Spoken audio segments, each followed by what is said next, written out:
upgraded Defender for just $8.99 per month.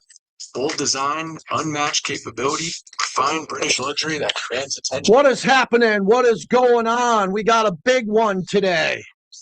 We are streaming live, man, all over the world. How damn cool is that we could stream all over the globe, wherever you are? You could be in Pakistan. You could be in London. You could be in Fort Lauderdale. You can be in Las Vegas. Building it one brick layer at a time. Wake up with the morning tailgate for Clay Baker. Big mornings from 7 to 10 on Raider Nation Radio Las Vegas. It's the JT the Brick Show. This is the silver and black. This is the Raiders. This is a historic franchise. This is no ordinary job. Your silver and black home to sound off for over 25 years. I don't care if I offend somebody. If it isn't right, I'm going to stop practice. We're going to do it the right way. And now, here's JT the Brick. Oh, it's great to have you here as we get rolling today in Las Vegas, the sports and entertainment capital of the world, all over the globe. As I told the bricklayers, you could be in Pakistan. You could be in Sri Lanka. You could be in Fort Lauderdale. You could be in Vegas, Oakland, L.A., wherever you are. Join us. This is Sports Radio's most interactive show. Why is that? Because I don't waste your time. I go fast. There's high energy with me. Some guys come in and troll me and say, hey, Jay, I got more energy than you. I have more energy than you. My energy is alarming. After all these years on the radio, you'll never catch me taking a segment off. You'll never catch me putting my feet up, unless I replay an interview from the night before, which I hosted, which is okay. I got Clay Baker here, and Clay, we have a busy day today. I'm sure your morning show, your successful morning show went well. Let me know, was the Raider Nation ready for you this morning, all worked up for winning day one of free agency? Yeah, it's like Christmas Day, and then there's another Christmas Day and another one. And to know that they spent all the money that they wanted to on the guys they wanted, and right off the get, and there's more to be spent. Yes, there's a lot of money around here, man. There's a lot of money. Oh, don't tell that to Oakland fans. They get mad when I say, man, they built this stadium. They built this stadium, and it's hemorrhaging cash in a good way. It's spitting out cash. Oh, but you don't have enough fans there. You're right. You're right. It's not perfect. It's not perfect, but the amount of cash that this ownership group, for years I used to take calls, or not took calls. People would say, well, Mark Davis can't play with the big owners. Oh, how'd that go? How'd that debate go? Mark Davis can't hang with the other owners. Did the other owners buy all the former Hall of Famers who passed away? Did they buy them Hall of Fame rings, or was that Mark Davis? Did all the other owners build a gorgeous stadium in Las Vegas, or was that Mark Davis? Right? So for everybody, thank God that topic's dead. Mark doesn't have the money to do the deals. Really? You're going to be that stupid and be at a sports bar and say, we don't have an owner with any money? Yeah, that's gone. If you would have listened to me, you would have known. That's gone. Well, he doesn't have more money than Stan Kroenke or Steve Ballmer. Who does? Who has more money than those guys? You don't go through life counting how much money you have. You go through life helping others and having a legacy for doing good. It's not about how much money you made. Mark's good enough now. Mark's got the money, and he's putting it pretty much all of his money, because I know him pretty well, all of his money that he gets out of this big puzzle, he's putting it into the team. And maybe they got it right this time. And that's the focus of the monologue, brought to you by Modelo, the fighting spirit of Modelo. I have a bucket of Modelo's every Friday. The proud fight of Modelo and the will to win for the Raiders. So here's what we know happened yesterday. And Jesse Merrick will join us in 10 minutes. He's really good, especially at roster development and knowing these players. Here's what we know happened yesterday. The Raiders had the most money to spend, and the Raiders had the best day. That's not debatable. Everybody, from the people that despise the Raiders and kick them when they're down. Colin crushes the Raiders every day, but all of a sudden he likes the Raiders yesterday. Well, you can go through anybody. They beat up the Raiders. Mark Schlereth, friend of the show, despises the Raiders as a player, not as an analyst for Fox. Wow, what a great day that the Raiders had. Daniel Jeremiah, the analyst for the Chargers, moving the sticks. Wow, what a day for the Raiders. Dan Orlovsky, Pat McAfee, Adam Schefter. The Raiders had a remarkable day. They did yesterday, man. They had a hell of a day. And that's pretty impressive that they were able to go out there and get all the players that they were able to get. I by no means expected them to have a day like that. Not that I expected them to have a bad day or an average day. I thought it'd be above average the first day of free agency because I was taught by the best in the business, don't get crazy. Don't go nuts on the first day of free agency and act like you won the underwear Olympics at the combine or you won free agency. The worst teams in football with the most money have to spend it, and they normally win the PR battle of the first day of free agency. Fact, not fiction. That's what happens normally. But this was different. This was completely different. And I went on a show today, Scott Kaplan's show, Kaplan and Crew in San Diego. And you might have been able to catch that. And I did about a half hour with them earlier today. And it was all about what John Spytek did and bringing in the Georgia defensive players, which I didn't expect. The Georgia Bulldog linebackers together again. I didn't expect that. I thought the Raiders would maybe get one linebacker. They got two starters. And then I put out on X, but let me get back to the San Diego interview. They're asking me, what do you think? What do you think? And look, the Raiders have 8 new starters that they got yesterday. I thought on the first day of free agency, they might get 4. They might get 5 starters. They got 8. They got 8. So, as you know, as I prep for this show, and I live in the world of prep, and what happens is I have a board that I keep in front of me, and I just have the starters, just the starters. How many starters do we need? And I told you before anybody last year when the season was unraveling at an alarming rate. Max Crosby couldn't play. He was injured. Brock Bowers was shut down. I lit the torch for the Giant game. How about that? I lit the torch for the Giant game. Imagine if the Giants would have won what you would have done to me. The Raiders lose the game. The Raiders get the number 1 pick. I went on the radio. And I said the Raiders need 14 new starters. Oh, my God, people, what do you say? 14. Why? Because I have a big board in front of me. I have a big board. And I look at the big board like I look at the stock market every morning at 6 a.m. because I have money invested and it's part of my life. And I put together the big board. There was no chance in hell that I would have thought the Raiders would have came out of yesterday with 7 to 8 new starters on the first day of free agency. Tyler Linderbaum, everybody's like, did they overpay for him? Of course they did. He's the highest paid player by far to ever play that position. Everybody's doing the show today. Did they overpay for Tyler Linderbaum? Who cares? They needed him to set the tone for the day. So they gave him an enormous amount of money, $27 million a year, a 3-year deal, which he can be a free agent still in his 20s, because it was a necessity to start off the vision of what John Spytek's about to do without Pete Carroll. I like Pete Carroll. I wish him well. I like Antonio Pierce. I wish them well. I wish Josh McDaniels well. Everybody. Good relationships. But this is different. So what John Spytek was able to do yesterday was set him up and knock him down. He was bowling. He was bowling, and they were setting up the pins, and he was just throwing strikes right down the middle. Spytek was just throwing strikes, and someone was saying, hey, John, take a glass of water. John, have a beverage. No, give me the ball again. I'm still rolling. And he just started knocking it down. I have been told that yesterday, late in the afternoon, when Spytek was making deals, other GMs were not aware that the Raiders were on the phone making late afternoon deals where the other GMs were sleeping on the job and wanted these players. They wanted the exact players that the Raiders got. Spytek was humming at the Raider facility while others were not available or they didn't feel a sense of urgency. They didn't believe the Raiders after the Max Crosby trade, the Linderbaum move. All right, going out and getting Naylor. They didn't see the Raiders coming to pounce on the defensive side of the ball. So, according to someone who's very connected, Spytek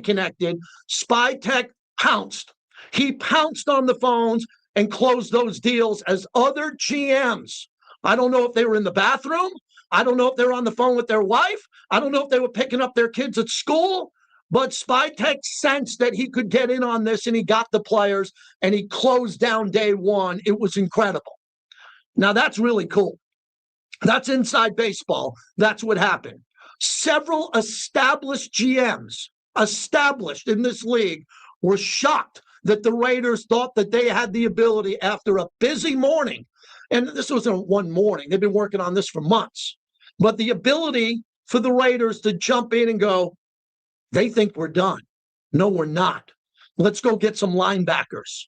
Let's go get some linebackers. Everybody, all the other GMs are like, okay, they got a slot corner out of Buffalo. They re-signed Eric Stokes.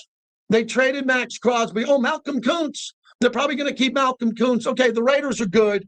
Wow, the Raiders got Linderbaum, man. The Raiders got a receiver. And Spytek said, go. Just go. Go get those guys, and he was able to do it. What a remarkable day. I did not expect that. I wasn't negative about it. I just thought the Raiders would sign 3 or 4 players on day one of free agency. They'd have a pretty good day.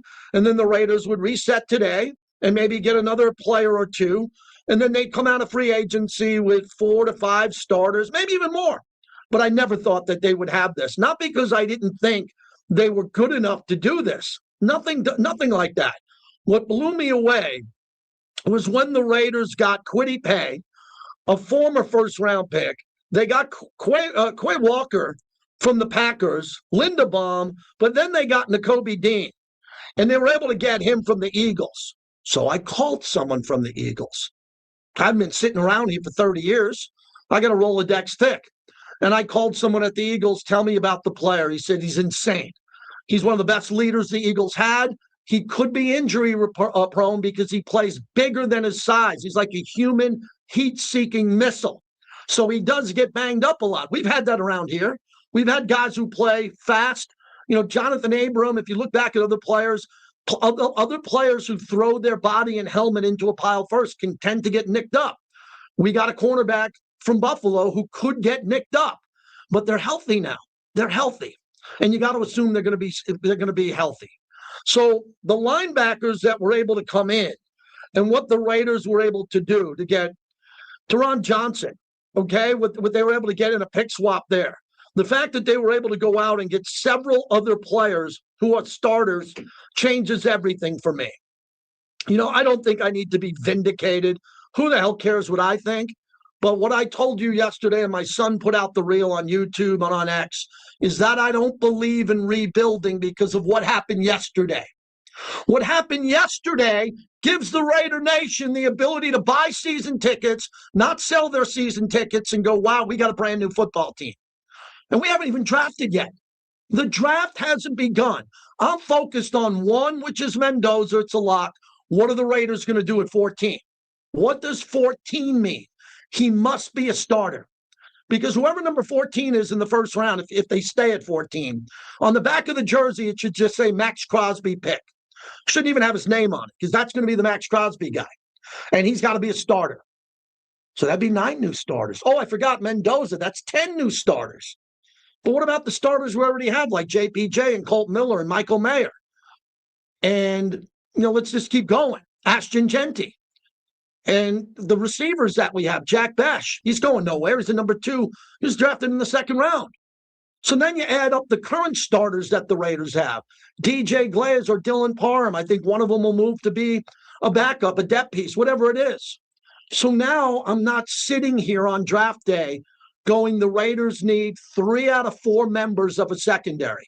They need 1 corner and 1 safety and a slot corner. No, they have their corner in Eric Stokes. They got their slot corner. They got their safety in Chin.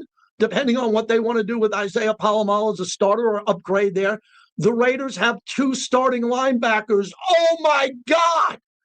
Oh, my God. I can't wait to talk to Jesse Merrick. We got Rod Woodson today. He's one of the top 50 players to ever play, not top 100, not, you know, he's top 25, in my opinion. Talk to Rod Woodson about this coming up. Okay, so here's the deal. My takeaway yesterday was, oh my God, we got linebackers who can play, and they're really good. I didn't expect that. I thought we were going to have to draft another Rolando McClain, another linebacker out of college, looks like Tarzan, might play like Jane. Can he tackle? Can he go? Oh, he doesn't cover. Not that these guys that we got are great in coverage. You know, they will let go too. They probably have a flaw or two. But God, I'm so happy that the Raiders got out of yesterday with linebackers because they have to replace Max Crosby. Okay, let's get to the elephant in the room. You got rid of Max Crosby. And as I told Kaplan and the crew this morning, all of this could have been done yesterday, keeping Max Crosby. We could have kept Max Crosby, we in the Raider Nation, and did everything else we did. Everything. You can't debate me on that. You could say, well, if we kept Max, maybe. No. If we kept Max, we could have did everything we did. But they moved on from Max, and they got a little cap relief, and they got some good players, and they took a great player away from Baltimore. Jesse Merrick, kind enough to join us on all of his platforms. He does a great job. And Jesse, I'm just thrilled to talk to you today because I've seen some of your content that came out on Monday. Let's start with what impressed you or shocked you about the amount of actual players that John Spytek was able to secure. Yeah, and I mean, shoot, the simple fact of the number of guys and starters that he brought in. You know, you can say he probably brings in 6 starters. You know, and that's massive for the Raiders. Like, we all knew they were going to have a lot of money to work with, but it's a matter of making the shrewd moves. The term that we've all kind of thrown around, is intelligently aggressive. That was his term that he used. And so, okay, what's that going to look like? Well, look at what they went and did. They grabbed the best center on the market, a guy that fits this system perfectly. They go and retool their inside linebacking core with a pair of really young guys who have some elite traits. They go and take a bet and a flyer on Kwity Paye, a guy that has high upside, and then bring in a really shrewd pick that a lot of the analytics guys like, and Jalen Naylor as well. And they've re-signed the guys that I think they should have so far, at least with Kuntz and Eric Stokes as well, and then obviously the trade for Taron Johnson. So you got to love what they've done so far to open free agency. I think they've been the most aggressive team in the league, and in a good way as well. Too many times we see teams throwing bags around to so many of these guys, and you're like, huh? These ones all make sense for the Raiders, at least on paper. But Jesse Merrick, Silver and Black Sports Network. So I think getting out of there with 2 linebackers blew me away. So first off, the Georgia linebackers, their availability, why were they available? Do you think the price is right? They're definitely starters, leaders, dogs, excuse the pun. And I never expected the Raiders coming out of day one in free agency to have 2 starting linebackers at best. I thought maybe 1 because they had other holes to fill. What are the holes now left at the linebacker position after yesterday?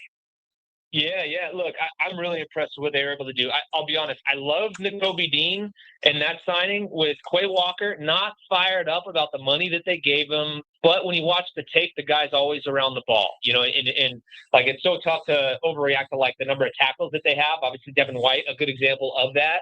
But this is a guy that does have some interesting skill when you turn on the tape and actually watch him. The way he's able to see through traffic, very interesting to me. In terms of the other positions and kind of what it looks like going forward for him. I mean, look, outside linebacker could be somewhere they address. Obviously, they do that with a Kwity Paye, and then obviously they bring in Malcolm Kuntz back, but bring somebody else in maybe on the open market that's kind of a flyer deal, that you can bring in, like Ojulari, I think also from the Eagles, if memory serves me right. A guy that comes from a winning program that's got experience in a system similar or at least adjacent to this, that could come in as an effective edge rusher.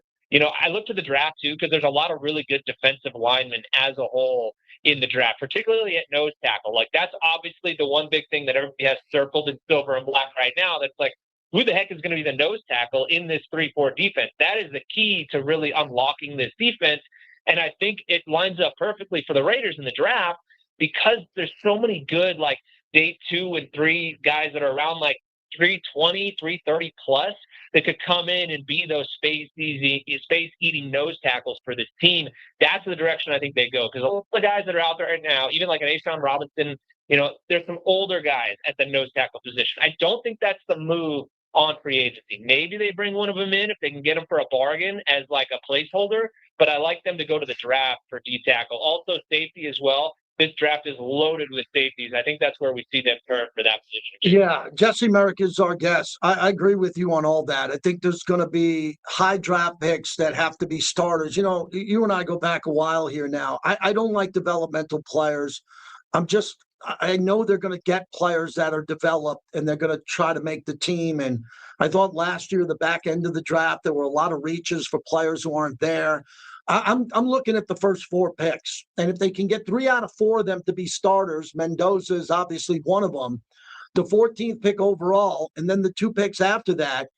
I mean, the priority for me is, can you get another guard via free agency today or soon and get another guard who's better than the guards that they have there, other than JPJ that we have penciled in as a starter?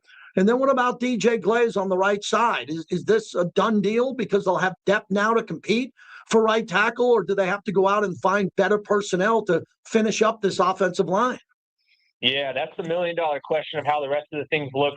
Excuse me, on the offensive line. I do think obviously Caleb Rogers showed some really good things. John Spytek gave him a shout out at the combine as well and said that this kid has been in there working out every day since the season ended. He's there, he's very present. The kid, obviously a really good kid too, like no drama type of guy. So he could be the answer at the other guard spot, for the Raiders. But I agree with you, like add to that room. Right tackle, Clint Kubiak said, like, the word he used was their stability, was that quote, at both tackle spots. So maybe they're a little higher on DJ Glaze than most of the people out there. I thought he was trending in the right direction before last year. Last year was obviously a mess. Everybody in the O-line took a step back. So maybe you give him a pass there. There is Charles Rogers, but you only have 2.5 quarters to go off of. So those are too many question marks for me. So, yeah, I think when you go look in the draft, everyone's talking about the kid out of Penn State, Vega Ione, I believe is his name. He doesn't fit this system and this scheme. Like, he is a big, just one of those dudes that's like, I'm going to just rip your face off, smaller in the run game. It fits more gap schemes. He doesn't move well in space. So although he is probably the best guard in the draft and would probably be available to him at 14, that's not the move. He's just not a scheme fit there. So don't look there. Look at tackle. Maybe the kid, Ione, I believe, out of Utah, he could be the position there. Athletic kid. Can move and would be really good in that spot. I like Blake Miller, who's another guy from Clemson. He's just an Iron Man of a player, has played a ridiculous amount of games in college. There's a kid from Arizona State. I always butcher his name, but Ian Anchor could be an option at the top of the second round there at right tackle. And guard is going to be an interesting one too, because Pagnon, the kid from Oregon, I mean, he's the guy that could move the athleticism off the charts for him too. So he would fit this system. So keep an eye on that first or second round, possibly to continue to bolster the offensive line. And how much of a game changer and a flip would that be for that group? But I think the shrewd pick to go would probably be grab one of those D tackles in the second round. That's where I think there's going to be one of those guys, whether it's a Lee Hunter or a Caden McDonald. If they're there in the second, which every mock draft I've done, they've been there. If they are, you go snag one of those guys at the top of the second. Wrapping it up with Jesse Merrick. Wow, if you just look at Las Vegas, not the Oakland years, the amount of D tackles that were brought into this organization that didn't do anything, including, Wilkins, Christian Wilkins, who I remember the day we got him, I was just freaking out that Max Crosby would be with Wilkins, and then all the other players who have come in and fought their way and were decent players. But God, I don't know of a team that has brought in more defensive tackles the last 3 or 4 years that haven't stuck to a Pro Bowler or ability. And if they're going to start all over again at defensive tackle, it's like, what the hell's been going on that we haven't developed?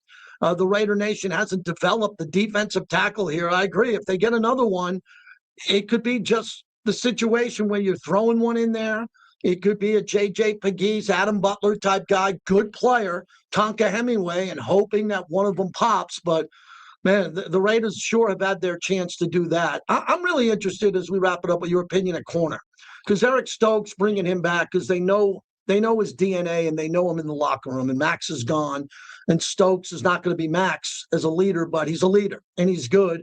And now the other side, there's going to be some good veteran releases at the cornerback position who are better than Darian Porter and Caillou Blue Kelly all day long. But do you think the Raiders need developmental young corners if they're going to grow the program long term instead of spending on another veteran to come in there and be a shutdown on the outside? Yeah. I think that's a really good way to kind of break it all down, and that's probably the battle they're having. I think just look at the way they've approached this free agency run right now. A lot of 25, 26-year-olds, guys at the oldest, like 28 years old. I don't think they want to go the elder statesman right corner. So I think an under 30 guy could make sense. But for me, I would lean towards the draft because, look at all the issues they had over the years in the draft. That's why this roster is so kind of devoid of talent because there's a handful of positions they've missed on over the years. So you got to inject some young talent and let them develop under what is supposed to be a foundational year and years moving forward now under Clint Kubiak and Rob Leonard as the DC. Like for the first time in a while, it seems like there's going to be continuity in the staff. So I like going to the draft, adding a guy and kind of letting him develop. Jalen Kilgore out of South Carolina is an interesting one. Cease, I forget how to say his name, but also from South Carolina too. They got a read on both of those guys with their new special teams coordinator who was at DeCamillis, who was out South Carolina as well. So he knows them well. They actually talked to Cease there. So those could be options. I'm real curious to see what happens at corner for them. But yeah, I could see them adding one in the draft and kind of letting them develop and compete with Darian Porter because I liked what he showed this year. The breaking news today, Geno Smith is going to the Jets and a 2026 seventh-round pick in exchange for a 2026 sixth-round pick. I wish Geno well. I really do. I got no problem with Geno Smith. I know the fans were upset with him. He played poorly. A lot of it had to do with the offensive line, but he played bad. This was a disaster. If you look at the money spent, and it was one of the greatest, it was really what they should make a documentary for this, 30 for 30, on how Seattle won the Super Bowl by Geno Smith. Geno Smith's decision to leave. Seattle wanted him. People forget, they offered him a deal to stay. He wanted more money. He ended up going to the Raiders. That opened up the door for Sam Darnold. The rest is history.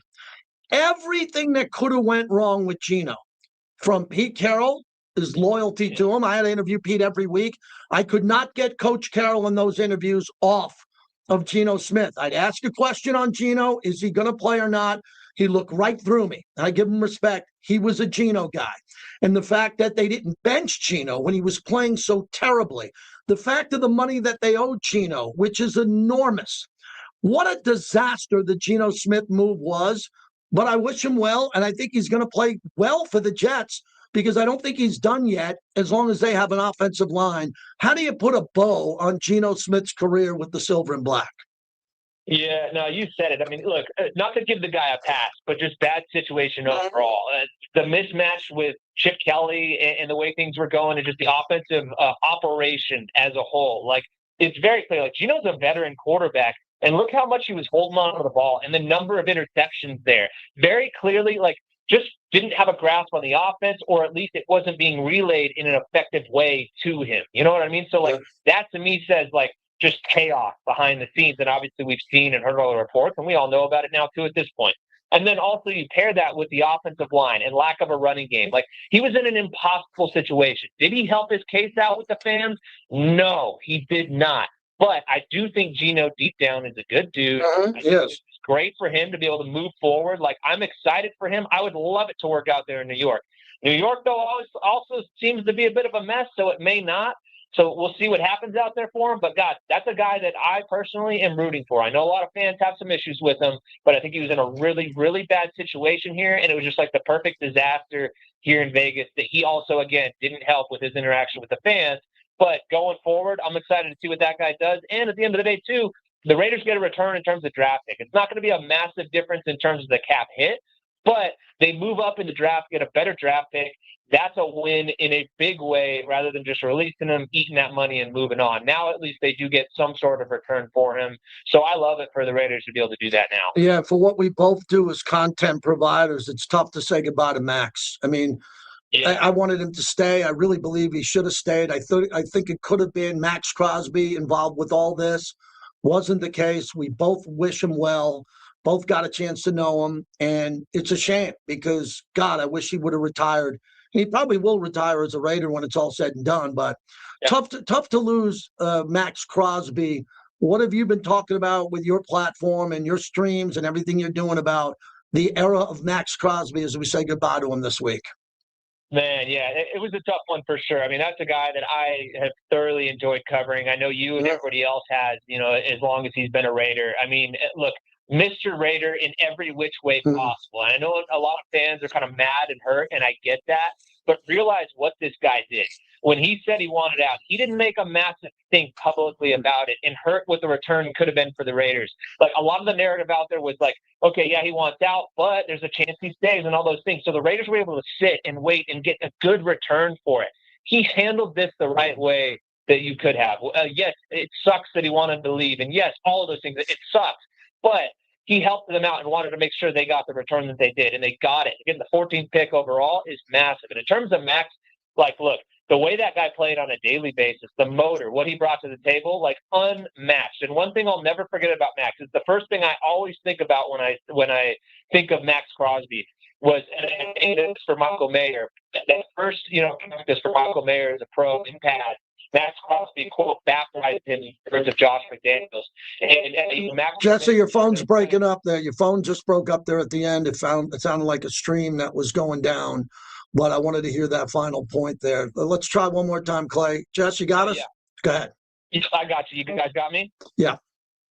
Okay, yeah. So, no, with Max, he baptized Michael Mayer, and that was in the words of Josh McDaniels, the first day at pads for him as a pro.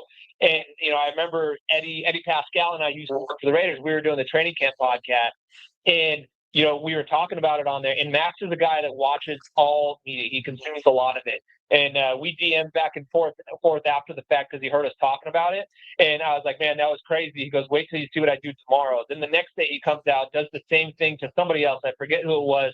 Completely blows up the play, turns and screams at Eddie and I and goes, talk about that blank on the podcast. And we just all start dying laughing. Yeah. So, again, just good dude all around, motor, unreal. Never going to forget him and what he did for the Raiders. And I'm excited. It's another guy, again, rooting for him in Baltimore because that's a really good situation. So I'm excited to see what he does there. Continued success. We'll promote everything you're doing. Thanks for doing this. Let's do this more often, especially if there's some breaking news coming up in the next week or two. Yeah, definitely. JT, I'm always available to you. You've been nothing but great to me since I launched the brand. So as always, really appreciate the time, man. You got it. Jesse Merrick, everybody. He's really, I'm really excited for him. I'm really excited for people that leave something that's comfortable to do something uncomfortable and build it with their name. That's what he's doing. So we support him here. And he's got a lot of good information. He dives into the roster. I don't dive into the practice squad. I don't. I'm diving into the starters. This team's going to win a Super Bowl because of their practice squad and their depth and the players that they have. But we're here for big boy radio now. We got to get guys in here that are going to make a difference. You got to get guys in here that aren't on one-year deals, prove-it deals that aren't very, very good. They're not going to be Pro Bowlers. Not that everybody that they got yesterday is going to be a Pro Bowler. We're not saying that. But what we want to see are better players, highly motivated. And I think the Raiders had a fabulous day yesterday.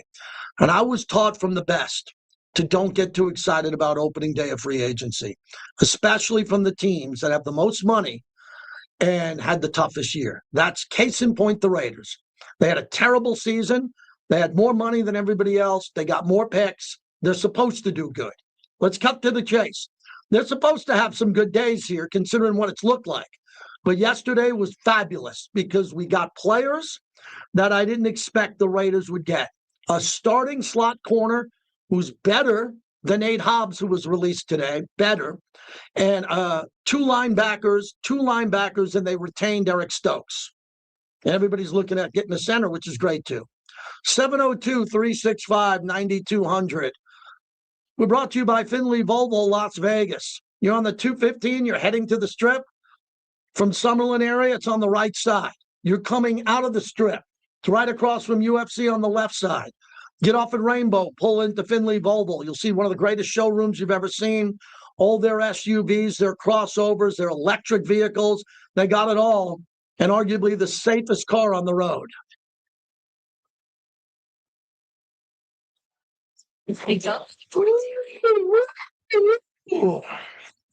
Jeff Sherman at 12:45. Doing in terms of these retreads in a variety of different ways and trying to keep their head above water. She said she's free in 1 o'clock. I don't have a time yet because we're going to do Graziano. We'll probably go Graziano into her, then Rod Woodson at 1:30. In the Max Crosby era. Morning tailgate, weekdays at 7 a.m. Boyd Gaming is the official and exclusive local casino partner of the Las Vegas Raiders at Allegiant Stadium. Bring your friends, have some fun. All right, how we doing, everybody? Everybody good there? Jesse's really good. It was good to have him on, man. He's a good grinder. JT, do you think there's any chance the Raiders trade up? I mean, yeah, they could trade up, but Yeah, I'd like him to trade up because I don't care about all the picks on the back end. I don't care about the 6th, the 7th rounder, all that. I don't care. They care, and that they could get a really good player there. Don't get me wrong, but I would rather trade up a package of players to move up in the first round, or stay in the second round and move up if you see a player you really want. Snow Raider, what's happening? Tahoe, baby. It makes it Yeah, we get some AC/DC going today. Presence. Salute, Tony. Upgrade your lifestyle today with the brand new Range Rover. Visit Land Rover Las Vegas, where luxury is elevated. Accidents happen. Usually, I don't mind if they overpaid for Linda Baum. They have the money to overpay. People overpay for homes every day. They get a home they love. The wife loves the home. You overpay by a couple $100,000. Who cares? You're happy. You're in the home. We're happy we got a center that can play. Financially. Let Paul Paddle Law assist you in everything you deserve. It's not about the injury, it's about the recovery. Go to paulpaddlelaw.com. This is JT for Las Vegas's premier cigar lounge, La Casa Cigars and Lounge at Tivoli Village.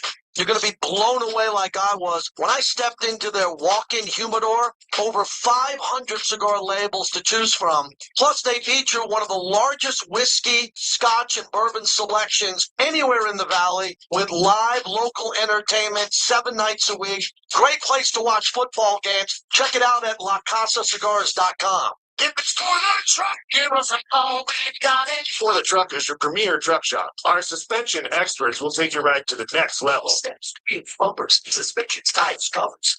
Solomon Wilcox, 130. 130. So today. So we might move Rod. Rod's on tape. I did Rod last night, which was great, but we'll probably get that too. Solly.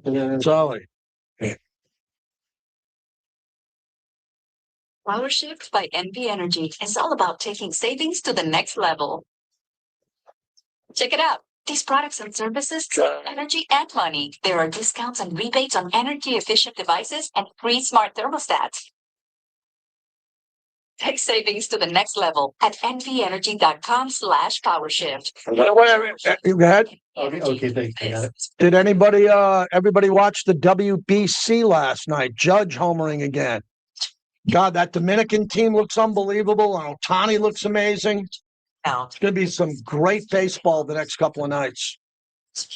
And smart savings. There are so many benefits to banking at CCCU. Isn't it about time you became a member? Open a bonus checking account today and start earning more interest. Because if somebody's making money off your checking account, I'm going to come back to you Gloria. runs privately insured by Raiders American Share Day one Insurance. surprise.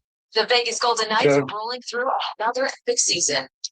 There's nothing more refreshing than an ice-cold Surfside to enjoy while you cheer on your nights on the ice. Surfside is only 100 calories, 2 grams of sugar, and 0 bubbles. That's right, no carbonation. So it's easy to sip and enjoy. It's not seltzer, it's Surfside, official partner of the Vegas Golden Knights. Sold in arena and at bars, restaurants, and stores near you. Must be 21. Please drink responsibly. Welcome back to the JT the Brick Show, brought to you by M Resort Spa and Casino, the official hotel of the Las Vegas Raiders. Now the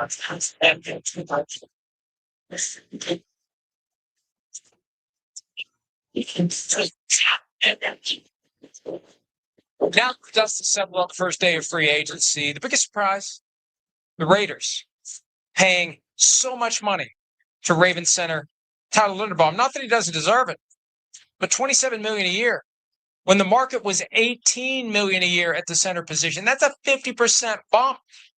I want to know who was second to the Raiders at $27 million per year, fully guaranteed as a practical matter for 3 years.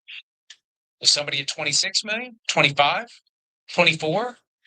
The Ravens were at 22. Who else was in it? And did the Raiders have to pay a little extra just because of what the Raiders have become? Yes, I'm wearing an AC/DC shirt today on purpose. So when people clip the show, they'll see me with some AC/DC on. JT, back with you. Thanks to the M Resort Spa and Casino. 2 towers are better than one. Go check it out. Raiders Tavern and Grill. So Mike Florio makes an interesting point. about overpaying for Tyler Linderbaum. Okay, I'm not arguing that fact. No one should be. They definitely overpaid for him if you look at the marketplace. I was telling the chat, everybody on YouTube before we came back, if your wife wants a better house or your partner wants a better house and you overbid for it, and she's happy, you're happy. Who cares? Gonna have a great time in the backyard, barbecuing in the swimming pool. It's a good thing. You overpaid for the house. Get over it. You got one life. They needed a center. They overpaid for him. Good. Now, he made an interesting point. Where were the Ravens? If the Ravens, let's just say for argument purposes, the Ravens were motivated after getting Max Crosby not to lose Tyler Linderbaum because they lost Isaiah Likely. They lost some good players. They lost their punter. They lost a bunch of good players. And let's just say the Ravens were at 23 million and the Raiders were at 25. Tyler Linderbaum's agent's like, no, we're going to stay in Baltimore and play for a Super Bowl. We're going to stay back. If John Spytek said, whoa, we got to move up. We'll give you more. And that was the difference. Who cares? We're not going to find that. We're never going to know that. Only guys we're going to know that is John Spytek, Tom Brady, the agent, Linderbaum, and maybe his family. I don't care. They got the center that they needed. And now we move on to Jackson Powers Johnson at guard. And is he going to be a lock at guard? I would assume he would be, but you never know. You never know. So the topic today is simple. If you're able to get through, we're loaded with guests. We just added Solomon Wilcox. He'll join us at 1:30. We got Dan Graziano. When you look at some of the guests that we have lined up for this show today, we just had Jesse Merrick, Dan Graziano from ESPN, big NFL insider. All coming on because everybody wants to talk Raiders. So we're excited about that. And we're taking your phone calls at 702-365-9200. Here's Joe in Brooklyn. Hello, Joe. JT, what's up? What do you say? Mm-hmm. Hats off to Brady and Mark Davis for letting John Spytek do his thing. Second of all, John Spytek. Last year, he was hamstrung, okay? We forget his first choice was Johnson and Stafford. His fallback plan, when we couldn't get him, was Pete Carroll and Geno Smith, unfortunately. Maybe fortunately, because we're going to get Fernando Mendoza. All right. Secondly, intelligently aggressive, okay? Spytek was unbelievable yesterday. I don't want to hear Florio complaining that who was the second closest. When you're not a good team and you have the money, you have to overpay to get good players in here. Okay? Every player we brought in yesterday is 25 years or younger, at least 25 years old. I think one player was 27, and the kicker was a little bit older. But young players that are still hungry. They're not 35-year-olds on their last contract. 25-year-olds, all solid players. The kid Naylor. Everybody's, they overpaid Naylor. He only had 400 yards. This kid is a younger version of Jacoby Myers. Okay? 3-year deal, sitting behind J.J. and Addison, okay, where he's not getting many targets. He's coming to a new team. He wants to block. He wants to play in Kubiak's system. To me, I love the Linderbaum, but to me, I love that pickup. That's huge. You're getting a young kid, 3-year deal, $11 million per. It's a great signing. I don't care if we gave Linderbaum $35 million. It is what it is. We got him. It's a 3-year deal. We had the money to spend. This is how you operate as an intelligent football team. Raider fans, we're not used to it. I love it. Spytek, keep on going. Get a running back. Maybe bring in an older safety. I wouldn't mind that. We still have 11 picks in the draft. Okay? Last year, not even count last year's draft picks, they didn't even play much. We have 2 receivers that might be great. We have 2 offensive linemen, 2 more offensive linemen that might be great. Okay? These kids are going to get a chance. Yeah. He has his scout this year. He brought in the guys that he wants to. Last year, he didn't have his guys in place. But he brought them in during the year or after that year. Now he has all the guys he wanted. The guy from Philly, the guy from Denver, Patch. We're in prime position to really knock us out the park. Yes, thank you. I got to run. Appreciate it. We got a guest coming up. You are. The Raiders are in prime position to be much better, quicker, and that's my timeline. I don't have a timeline where I want to wait 3 years for the Raiders to be good. I don't, and I know you don't either. So let's celebrate the fact that the Raiders might be considerably better sooner than later. That's cause for the Raider Nation to unite.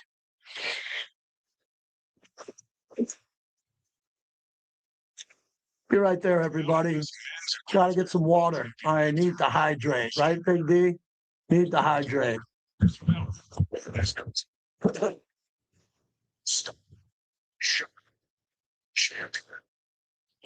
to get up east and west. Tickets are on sale now. Don't miss them. Yeah, sure. March 14th at the Thomas and Mack Center. Go to bmw.com/2026 to be part of the action.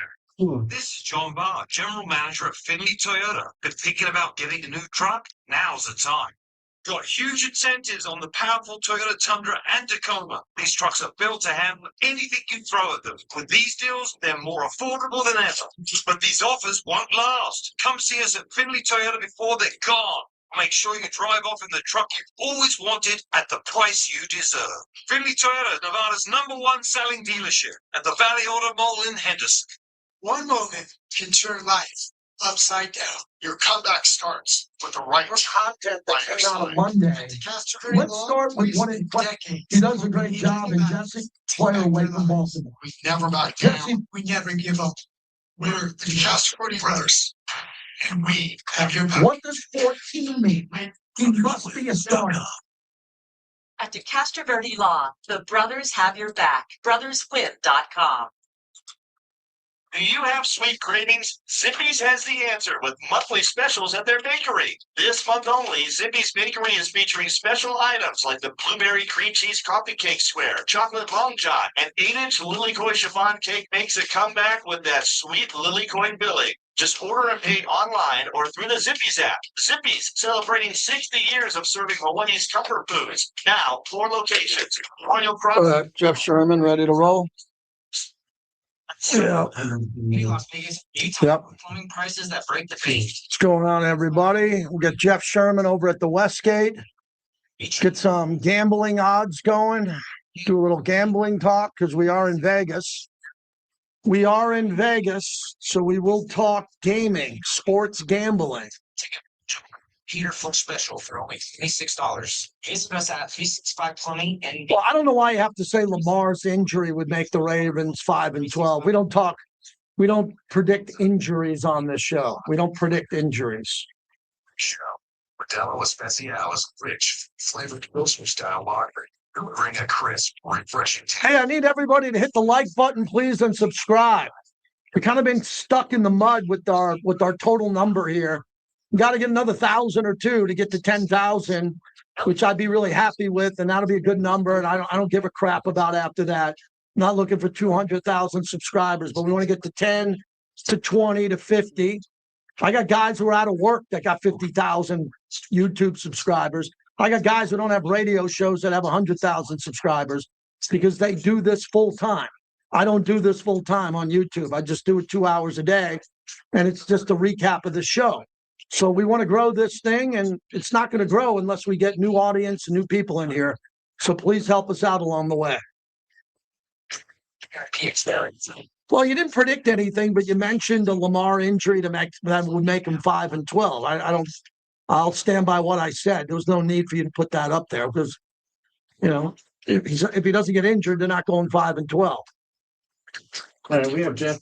Welcome back to the JT the Brick Show, brought to you by the DeCastroverde Law Group. If you get injured in an accident, call 702-222-9999. Geno the snap throws underneath. Genty at the 5 breaks a tackle. That's the 3rd for Genty. He's into the end zone. The rookie with his 3rd touchdown of a ball game. His 2nd through the air. And the Raiders go back in front with 5:23 to go in the 3rd, 20-16. Jason Horowitz on the call. JT back with you. We want to thank Grimaldi's, the best pizza I've ever had. 4 locations here in the Valley. Head on out to Grimaldi's. Get the Brooklyn Bridge pizza. You will love it. Jeff Sherman joins us over at the Westgate, the VP of Risk Management. Now, Jeff, I know that day one of free agency doesn't change the future odds of any team in the NFL, but anything intriguing to you about the teams? Baltimore gets Max Crosby. The Raiders have a big day. Other teams are being very active there that at least gets on the radar of your back room as you're looking at future numbers? Well, we have been fluctuating some of the Super Bowl odds, starting with the Max Crosby trade. When that had happened, the Ravens were sitting at 14-1. We lowered them to 10-1. But now they've eased back out at 11-1 after losing Linderbaum to the Raiders, a few other players. So fluctuation with the Ravens. We thought the Rams have done well for themselves, solidifying their defense. They had been the co-favorites with Seattle at 8-1. Now we made the Rams the sole favorite at 13-2. And then the Chiefs, signing Kenneth Walker, dropped them from 16-14. And since we dropped those teams at the top, we've raised some of the longer shots. Bears up from 25-30, Bengals from 20-30, and so on like that. If you're talking line movements and sharps, we got one of the best, Jeff Sherman, over at the Westgate here in Las Vegas. So that's interesting to me, the Max Crosby movement, but especially when a quarterback comes into play. And considering there's the enigma again, we're looking at Aaron Rodgers. I believe that Aaron Rodgers wants to be a Viking desperately. He likes the team better. He likes being indoors better, but he's a Steeler as of late, now with Mike McCarthy, and then there's Kyler Murray looming, obviously, to go to Minnesota. Where do you have the Vikings? What's at stake here for Minnesota? Yeah, Minnesota, we've taken some money on them. They were 60-1, now they're 50-1. And if they got Rodgers or Murray, I could see dropping them down to 40-1. Pittsburgh, even if they got Rodgers back, we did raise them from 80 to 100, so not exactly the best situation to go back to. Interesting on Seattle. It just seems like Kenneth Walker, as you mentioned, the fact that they're losing players, that happens in free agency for a Super Bowl team. But again, I want to stay with the Rams. They look like they're sending a message to everyone with their defense and their secondary. They're hosting the Super Bowl in LA. What do you have as a difference between the Rams and the 49ers? As the Niners got Mike Evans, that's a great red zone pickup for Brock Purdy.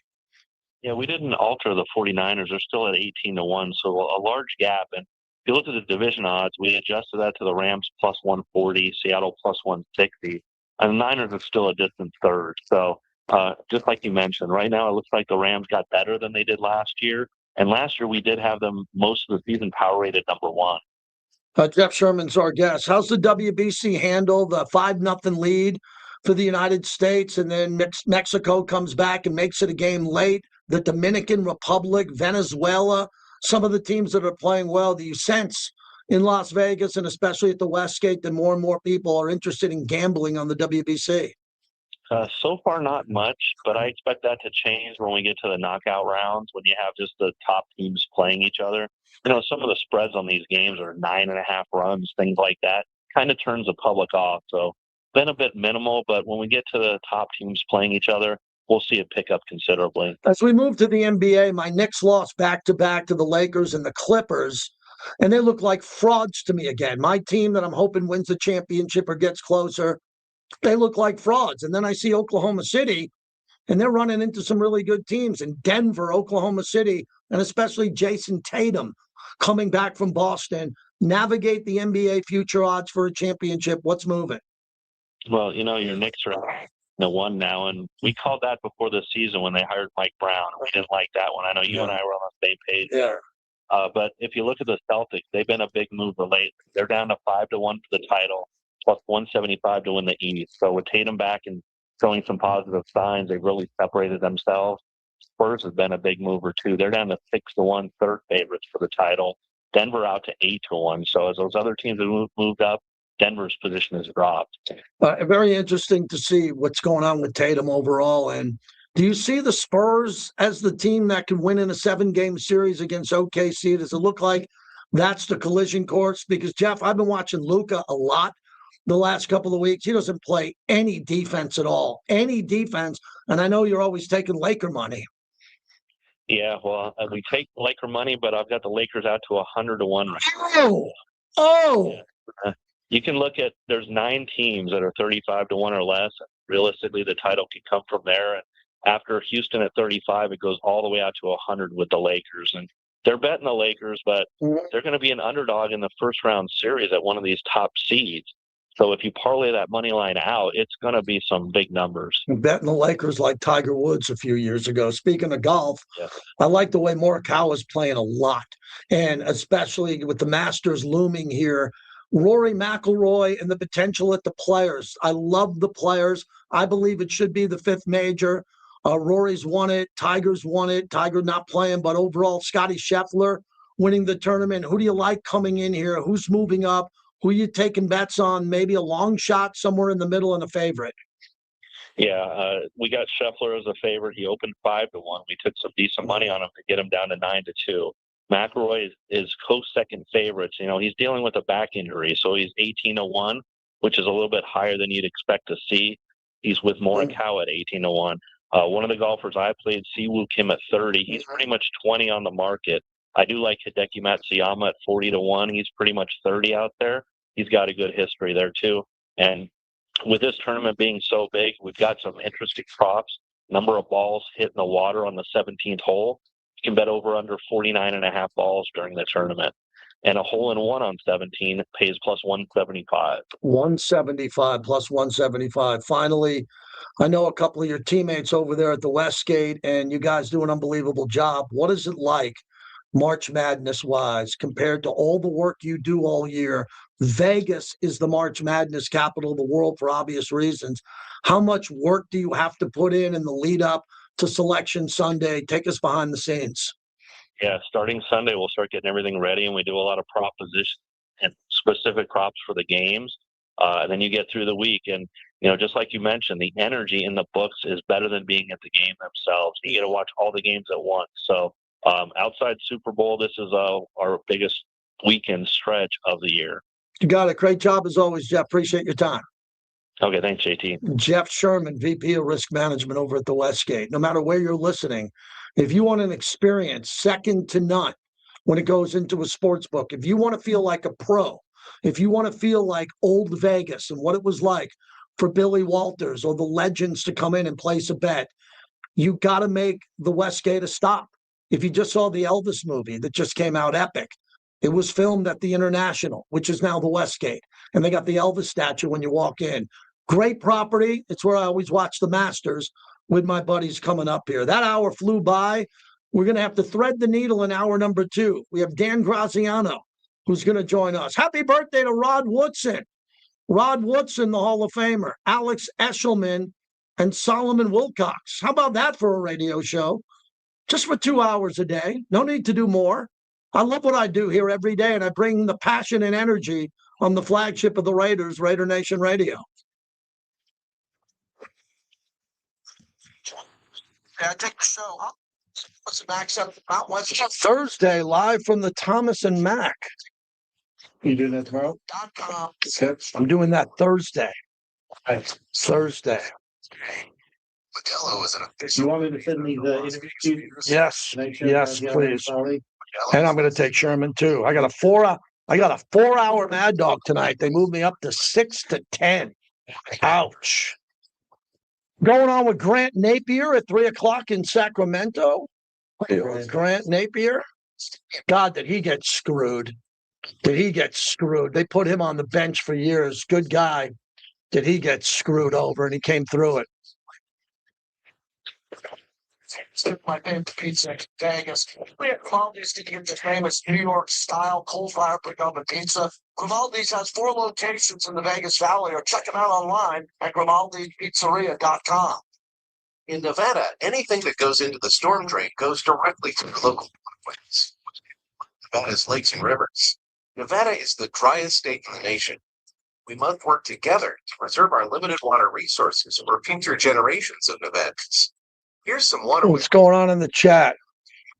Spray. Yeah, the original Grimaldi's. Scoop your dog's poop, bag it, and discard it. Apply fertilizers, pesticides sparingly. Avoid sprinkler runoff. Don't litter. Secure Ravens, Flock Nation. There's only one nation, Raider Nation. Waterway wisdom. And remember, is the Raiders total still 5.5 after yesterday? I should have asked that to Sherman. Could the Raiders total be 5.5? Well, the schedule's pretty hard, right?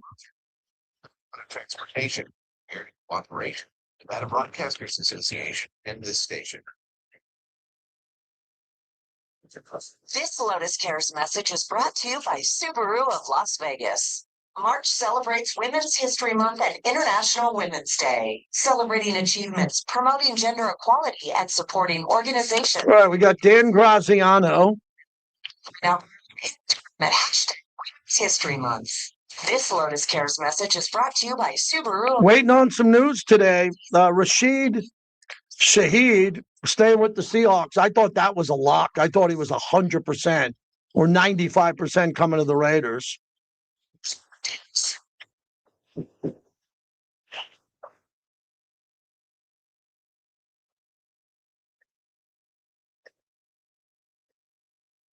If you borrow $500, it'll only cost you $2.75 per day. You can keep it out for a week, a month, a year. That's up to you. No application fee, no sneaky charges. Just $2.75 per day in interest for a $500 loan. For new customers, the first week's interest is even on us. It's easy to qualify, and you only pay interest for the time you have the loan out at Dollar Loan Center. Stop by one of our locations, including Vegas. Yeah, I'll let you know when he comes in. Yep, thanks. Minutes at GoBeBroke.com and save the drive. I'm counting on you guys because I'm talking to, if there's a Raider deal that goes down, let me know. You would know unless I get a text from the building. Live, best podcast 24/7 at LBSportsNetwork.com. This is Great Station Radio 920 AM, KRLP Las Vegas. It's the JT the Break Show. Just get up every day, you take one step at a time, and you keep going, and you show up. We have a big mountain to climb, but we're not trying to do it all in one day. Your silver and black home to sound off for over 25 years. It's really important to me that we're a gritty team, that the way that they were back in the old days. It's nothing that we say, it's what we do on the field, all the little things that have nothing to do with ski. And now, here's JT the Break. Man, we are flying today. JT here in Vegas. Hope you're doing well. Everything's great out here. We're loving everything. We're brought to you by the Black Hole. Let me remind you, the Black Hole is football's most notorious fans. If you are looking to join a group of people that will bring you in and make you part of a family in the Raiders, there's only one. There's only one, the Black Hole. You could be a member for life, which means you get all the perks for being a member of the Black Hole, from the gear to the deals to the parties to the tailgates, especially traveling on the road. If you're a Raider fan on the road in a hostile environment, it's not hostile when you have hundreds, if not thousands, of members of the Black Hole. Go to theblackhole.com and see what they're doing. Mark Jones and the Black Hole are a proud partner of this show. I'm the first ever member of the Black Hole Hall of Fame. It means everything to me. Go to theblackhole.com and see everything they're doing. Their site's incredible. You can really navigate it quickly, and they're doing so much more. Every time I'm in touch or meeting with them and Mark, they're doing something new and unique, and they're really a great partner, thanks to the Black Hole, as they lead off this hour. So the Raiders had a really big day yesterday, and they went in and they rebuilt a portion of the team. They rebuilt the portion of the team. They added multiple starters to the team, which I didn't expect. I expected them to have a good day. I expected them to do well, but I didn't expect them to go out there and just knock it out of the park the way they did. Tyler Linderbaum was a big deal. But if you take a look, that after acquiring 2 first-round picks from the Ravens, the Raiders agreed to term with four former first-round picks. Eric Stokes, who they keep in-house. Tyler Linderbaum was the Ravens' first-round pick. Quay Walker from the Packers, number 22 overall in 2022. And Kwity Paye. I've always liked Kwity Paye. He's a guy that gets doubled a lot and continue to work. He could set the edge, do some things. Look, you're going to have Kwity Paye and you're going to have Malcolm Kuntz. Malcolm Kuntz got $11 million for 1 year. That's not bad, but that's not $30 million a year. That's not Max Crosby money or more. So Malcolm Kuntz is still on a prove-it deal. He didn't prove a lot last year. I don't think he had a great year. I thought he was a little bit hesitant coming off an injury, but a lot of people say that's what happens when you come off a devastating injury. It's going to take a while. So they believed in him. John Spytek and Tom Brady loved something about Malcolm Kuntz, or multiple things, to give him a contract and have him come back. So with everything that the Raiders were able to do, the Raiders had a very aggressive day of bringing in multiple starters. Now what are they going to do with the rest? What do they have to do? They got the defense. They got 2 starting linebackers. They got a starting slot corner, and they retained one of their starting corners. That's pretty good. And then they went out and they got Jalen Naylor, who I watched him play in high school more than any scout on the Raiders. I was at every game he played, pretty much. My kids went to Bishop Gorman. I went to those games. I sat there and I watched Naylor play in high school, nicknamed Speedy. And he was great. That was high school. And now he went to the Vikings, where with the Vikings, he was the number 3 receiver. And remember, with the Vikings, if you don't throw the ball to Justin Jefferson on every play, you're going to get a dirty look. So he's going to come here, man. He could end up being, I'm not going to say they're number 1 because I still believe the Raiders have a need for a top number 1 wide receiver, which they could get via the draft. But overall, I like what they're doing. I think they're in a really good spot. I think they've already filled up a couple of starting spots, which I didn't envision they would do. So to me, the glass is half full. Now, losing Max Crosby is a gut punch to me. And we're still going to talk about Max. Max Crosby left the Raiders. That's more than a one-day topic. I haven't heard anybody. I got no one on hold to say goodbye to Max, or no one on hold to talk about the influence of Max being gone and who's going to step up. Raider Nation unite. Max Crosby is gone. I think I saw on social media he was posting a picture of the stadium outside his hotel room as he's back there. He's going to have to wrap up some stuff out here. He's got a young family. He'll move into Baltimore and the surrounding areas of Maryland, and he'll start his career there. I noticed there are some people that are taking shots at Max. You're going to do what you're going to do.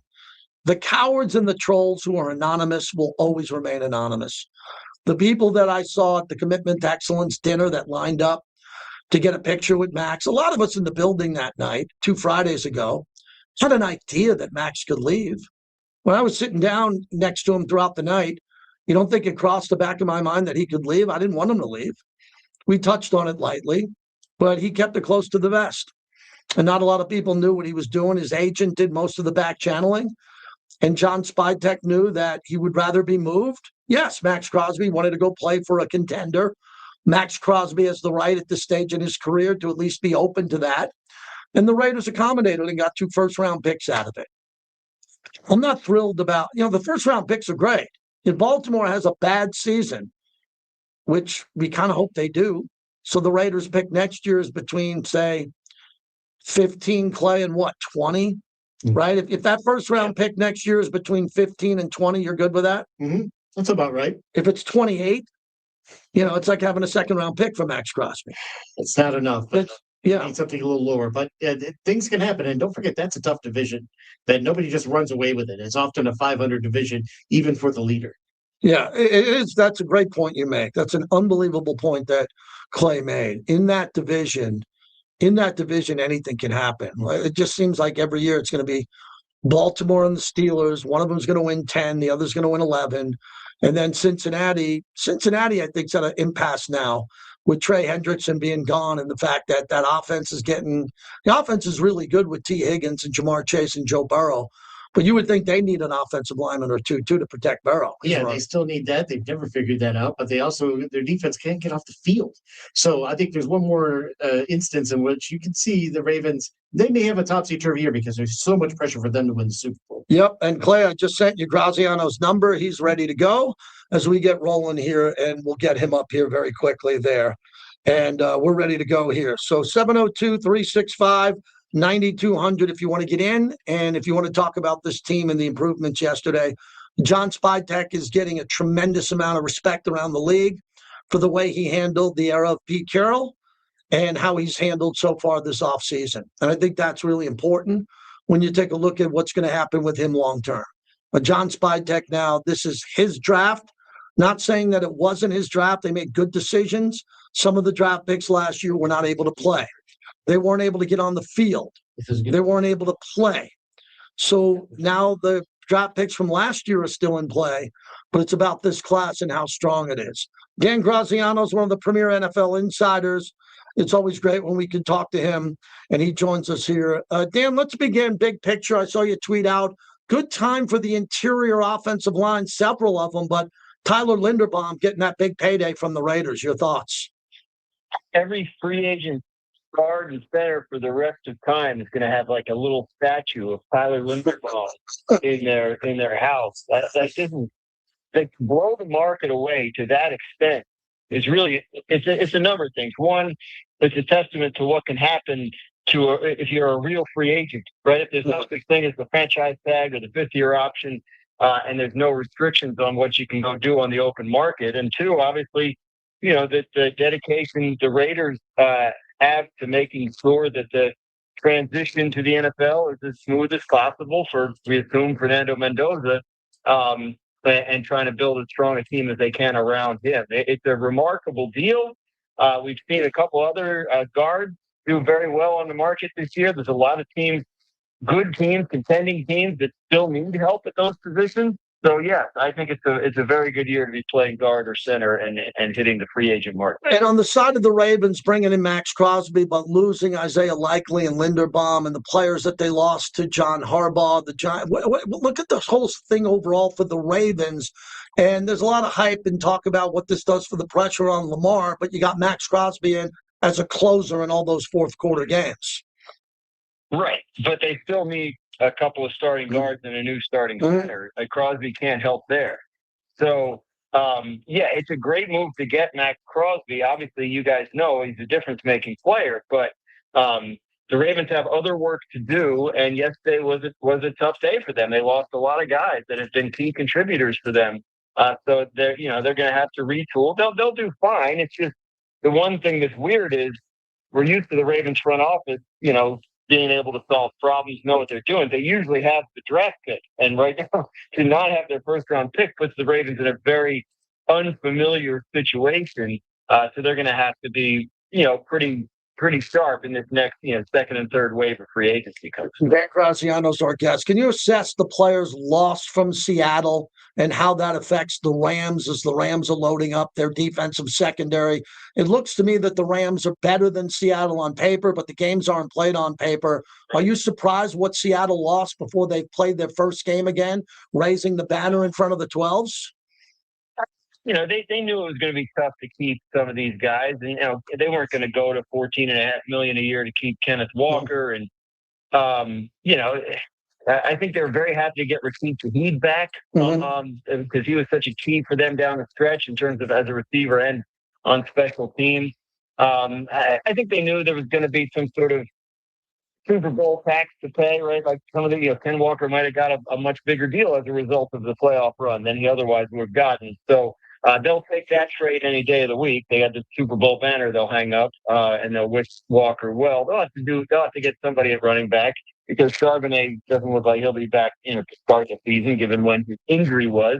And they'll have to retool a little bit on defense, but they draft well. They develop guys well there, and I don't think they're too good. I don't think anything happened to Seattle yesterday that they weren't at least a little bit prepared for in terms of losing some of these free agents to other teams. Dan Graziano's our guest. Are you impressed with what they're doing in Nashville with the Titans, with Daboll and Saleh, the players they're bringing in, some familiar players for Brian Daboll from the Giants? Assess what you're seeing with the Titans.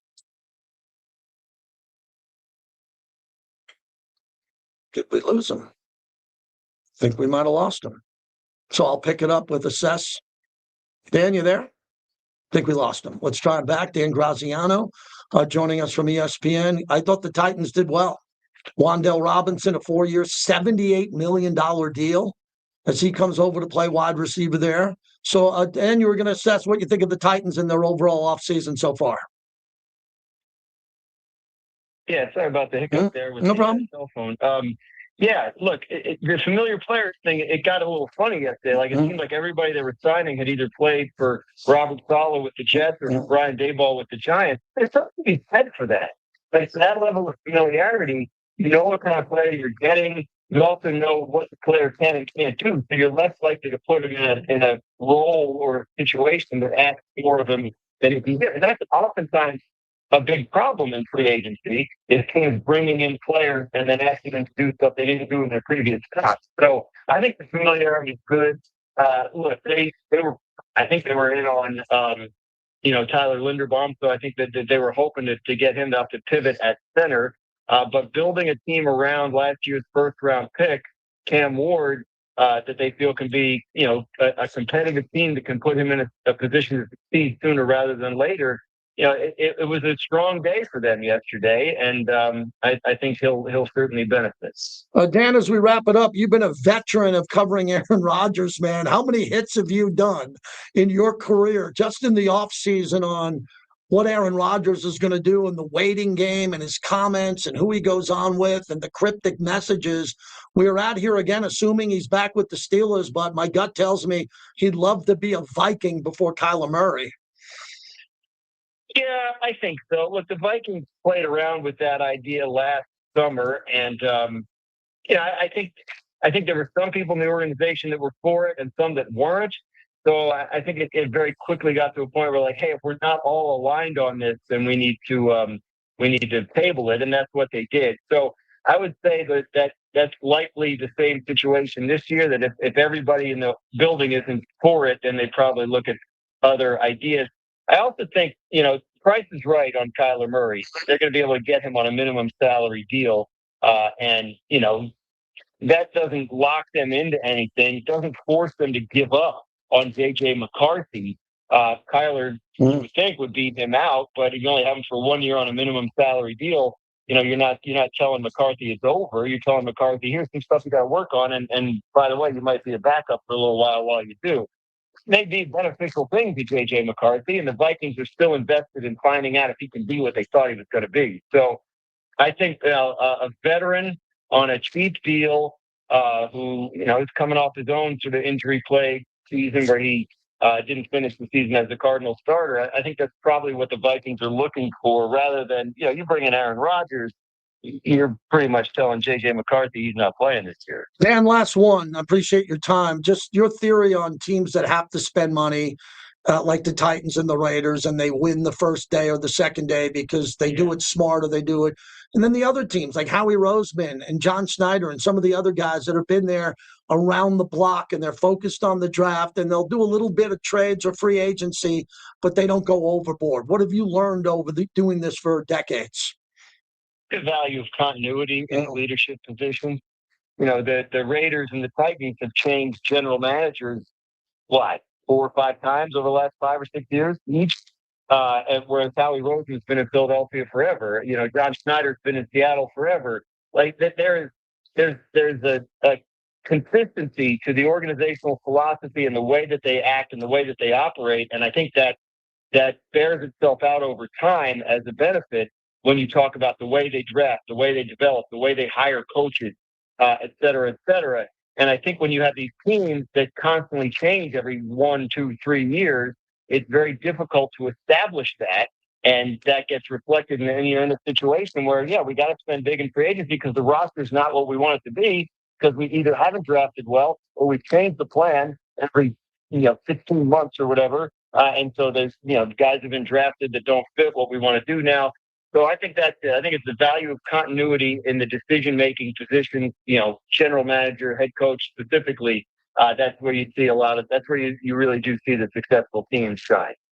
Thank you, Dan. Always watching, always appreciate you. Thanks for making a few minutes for me. Always like your impact. Thank you, Dan. Take care. For having me. You got it, Dan Graziano. That's a nice guest to get, a really good guest to get there on what the Raiders are doing overall. So that's where we're at. Alex Eshelman. She's ready to join us momentarily here. We'll get her up here as another Raider insider and someone who does a great job here in town. Exciting couple of days here. Exciting couple of days. And as I said, if you're joining us late, the emotion of losing Max Crosby, and I don't say that often. I don't mean emotional like I'm a guy and I'm going to cry. No, but I was bummed out that Max was let go. Traded. Not let go, traded. And the Raiders got very good compensation. You didn't hear a blip on me about the Raiders didn't get enough. Fine with what the Raiders got. John Spytek did the best that he could do. But it hurts to lose a player that you really care about. And that a big part of this community and this team. So with everything that's going on now with this organization, to come out of Max Crosby, which could have been a Debbie Downer, really down, going into Mendoza. Because if the Raiders didn't have what they had yesterday, which was potentially 7 to 8 starters, 7 to 8 new starters, let's assume they get one more. Let's just assume. So they get 9 new starters after losing Max Crosby. So you take 9, but you take away 1 in Max, right? And it looks like our friend Daniel Carlson will be gone when it comes to that also. So when you look at all this, roughly if the Raiders have 7 or 8 new starters before Mendoza walks across the stage at number 1 or stays at his draft party, that's pretty good. Alex Eshelman joins us. She's covering women's basketball, the UNLV, Lady Rebels, to the Mountain West, to the Raiders. And Alex, good to talk to you. I was pretty bummed out about losing Max Crosby, and you've been in the market now for a little bit. He was a big part of Raider Nation. How'd you cover the story? John, first of all, thank you so much for having me on as always. And what kind of an insane story, right? I mean, it's hard to cover it because he was so beloved from so many people here in Las Vegas, largely because of his loyalty and his pride in playing for the Raiders since 2019. And he's been the face of the franchise. So you're trying to balance that with also the fact that I think they made a really good decision. I think it was thought through. I think if there's anything that we've learned about kind of this new regime of the Raiders, John Spytek, Clint Kubiak, things are very thought through. It's not, it doesn't feel like impulsive decisions are happening. So how I try to approach covering Max Crosby going to the Ravens, JP, is the fact that you've got to balance those two parts of the story, right? Like Raider Nation is sad to see him go, rightfully so. It's a little scary to see him go because he's been one of the few constants that they've been able to cling on to over the last handful of years. But at the same time, it feels like the right thing to do. It's like the right thing to do, especially with what's happened in free agency. Yeah, Alex Esselman's our guest, and the Raiders just exploded on free agency day one. And we'll have plenty of time this summer to go over the roster and dive deeper into it. But I was overall surprised that they got 7 or 8 starters in one day. I mean, legitimately starters who you can pencil in. I think that's a testament to what John Spytek did from before the combine, way before the combine, and the work that he got done in Indianapolis to be able to pounce on Monday and get players that he really wanted away from other teams. Totally. And the offensive linemen coming from the Ravens to the Raiders, that historic trade, I mean, just goes to show how much they are investing in making sure that they want to turn the offense around, especially with probably getting Fernando Mendoza at first overall coming to the Raiders. So, I mean, it's exciting to see the types of moves that they're making, not just for the Raiders, but kind of making a statement league-wide and what they're trying to do. Watching SportsCenter, watching all of the other sports shows, I know that you and I both watch. One of the broadcasters is saying this kind of feels like a win now situation, and not saying, okay, we're going to go to the Super Bowl next year, but it feels a little more urgent than a rebuild, if you will. Alex Eshelman, as we wrap it up, I saw your report last night on the Lady Rebels, Lindsay LaRock, who I know, and I just am disappointed that it's not automatic that they're in the tournament. I mean, this has been going on for a while here. This is a good program. This is a program that should be penciled in to the NCAA women's tournament, and then they have to fight through the conference tournament, and they lose to a team that they probably should have won. And you were there in the locker room and reporting outside the game. Tell us the mood of the Lady Rebels. Well, of course, the mood was sadness. To your point, JT, of course, yes, they should have won that game. The second half, they came out strong, but Colorado State just started gaining momentum that was hard to catch up to for the Lady Rebels. And yes, you're right. They lose in the semifinals again, second straight year. They're trying to get back to that championship game. I mean, just a handful of years ago, they won 3 straight. They were going for their 4th straight last year. So you can definitely feel the sense of disappointment and struggle. But my favorite thing about last night, JT, and I don't know if I should say favorite because it was kind of sad, but Lindsay LaRock got up at the podium and was really vulnerable with everybody. She said, you know, the media doesn't know this, people don't know this, but I've gone through a lot this year. And my team has quite literally picked me up multiple times throughout this season to just help me get through the day. And that's what I'm most proud of is the people. And, it's so corny and cliche, but we talk about it all the time, JT. Sports is so much bigger than a game, and it embodies a lot more than just competition. You learn so many life lessons. You make so many amazing relationships, and I think that's why we all love working in sports, right? At the end of the day, so kind of sad to hear to say that. I hope she's doing okay and doing well, but it just goes to show what sports can bring and what a team can bring, especially that's built on a good culture and good people. So I hope to see them back in the championship next year.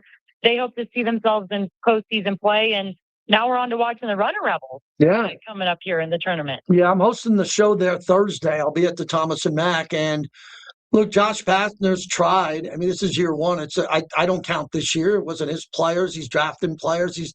He'll be evaluated. But man, some games, especially the way they competed against Utah State and some of the upset wins that they had, I think the bracket is really hard for them to get out of this and get to a championship game of the semifinal. But the Wyoming game is a little bit important because if they win on their home court, they can build momentum. What's the vibe around the Running Rebels having a chance to maybe shock the world?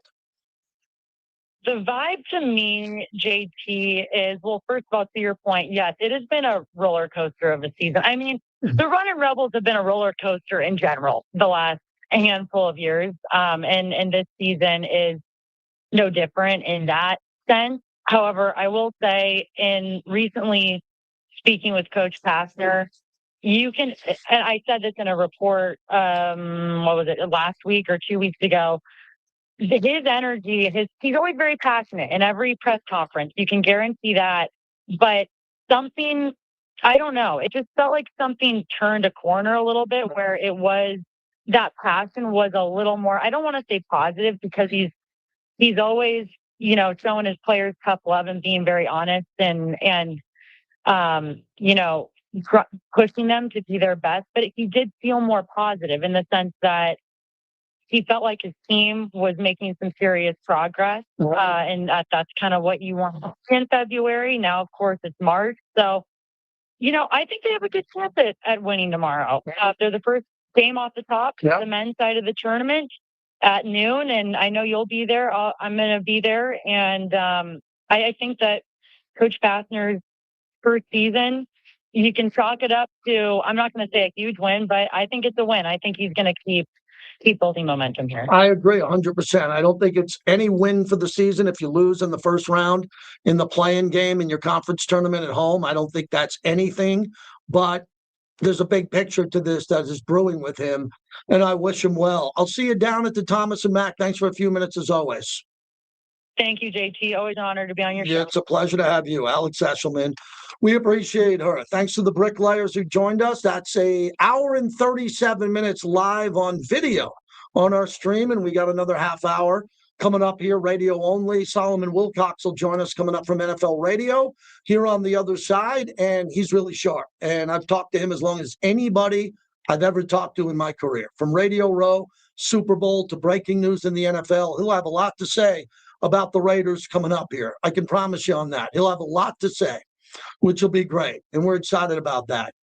Tito's Handmade Vodka. You know I'm a Tito's guy over the years. I bounce around with a lot of beverages. Tito's. Have a Tito's. Any way you like it. Tito's, proud partner of Raider Nation Radio. Thank you, everybody. We will see you tonight, 6 to 10 on Mad Dog. You should all have Sirius XM. Come on. For a cup of latte, 2 cups of coffee, you should have Sirius XM. And you get me 3 nights a week. Tonight, 6 p.m. to 10 Pacific. That would be 9 o'clock Eastern on Mad Dog Sports Radio. Come join me tonight. Thank you.